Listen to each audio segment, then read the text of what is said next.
అనగా గ్రామ ప్రజలము సేవాలాల్ మందిర్ వద్ద సమావేశమై తీర్మానం చేయడం జరిగింది. ఈ తీర్మానంలో భాగంగా డీజే సౌండ్ సిస్టమ్ ని పెళ్లిళ్లకు పేరంటానికి మా ఊరిలో చేయడం నిషేధించడం జరిగింది. అదేవిధంగా హల్దీ ఫంక్షన్ నిర్వహించడం, ప్రీ వెడ్డింగ్ నిర్వహించడం పూర్తిగా నిషేధించడం జరిగింది.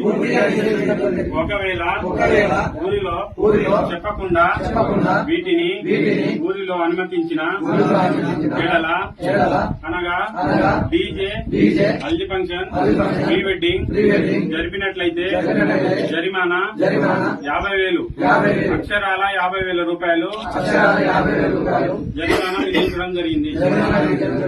ఇది మేమందరం ఊరి ప్రజలం అంగీకారంతో నిశ్చయించుకున్నాం. అదేవిధంగా శ్రీరామనవమి తర్వాత పోలీస్ డిపార్ట్మెంట్ ఆధ్వర్యంలో గ్రామసభ నిర్వహించి మద్యపానం కుటుంబ ఊరిలో తయారు చేయడం గాని విక్రయించడం గాని నిషేధించడం జరిపిస్తాం.